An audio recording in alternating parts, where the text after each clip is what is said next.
Hvad sidder jeg med her? Skal vi starte lige med at sige hej folkens. Stefan fra Lars Gren Musik her.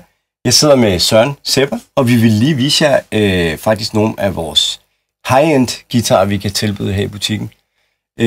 De første her, det er sådan nogle, hvad skal vi kalde dem, jazzguitar fra Aria, lavet i Japan, og det er simpelthen af øverste hylde. Spidsekvalitet, kan vi ikke sige det?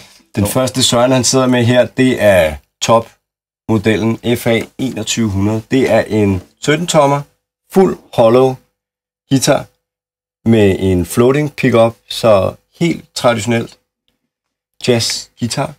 Den har en Sitkas Plus top og ahorn, sider og bagsider.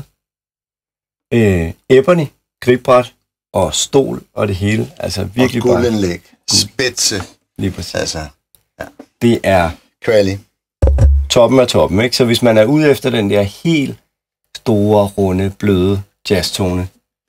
George Benson, Joe Pass, den der med floating, så er det den her, ikke? Prøv bare at høre den ren akustisk, ikke?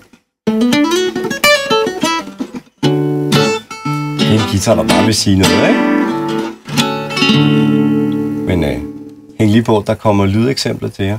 Hvis man nu ikke var i den der stil, men vil have noget sådan lidt mere alsidigt, så laver de en lidt tyndere udgave. Den kalder de FA 1000. Du se, den er jo næsten en halv tykkelse. Den har en almindelig humbucker i stedet for en floating. Den har sådan en Tunomatic-agtig stol, så man bedre kan intonere den. Men igen det samme, totalt topmaterialer. Det er ebony gribbræt, og det er så...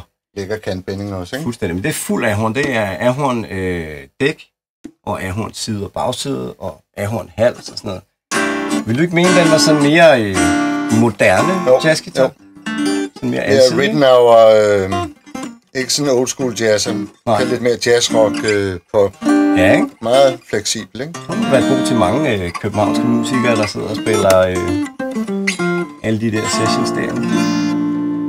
Ja, lækker. Ja, ikke? Det skal I nok også få lov til at lytte på. Nu kommer der så noget endnu mere alsidigt, kan man sige, ikke? Det er noget, vi kender. Stefan, det er jo min favorit, hvis jeg skulle have en 3. Giv mig selv en god julegave i år. Ja, 35, ikke? Ja, lige præcis. Det er jo for det første er den latterlig flot. Guld, alt. Du ved, jeg elsker sådan noget, der bimler og brænder. Lige præcis, sådan noget, der kan noget. Jamen, altså. Man kan også få den. Vi har den i sådan en almond burst, altså ligesom den her. Og så er det så krom hardware i stedet for. Men det vil være som at forvente af et vis andet stort mærke, ikke? Totalt top kvalitet 3. Det er så fuld ahorn krop. Igen, ibenholdt gribbræt. Det er sådan mahogni hals.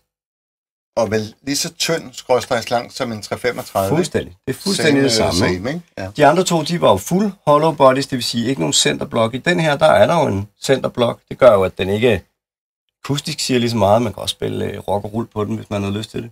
Og der er smæk på pick-upperne, fandt vi ud af. Det kan jeg også lyde eksempel. Præcis. Alle pick-upperne er Arias egne, så de er jo virkelig lavet til instrumenterne.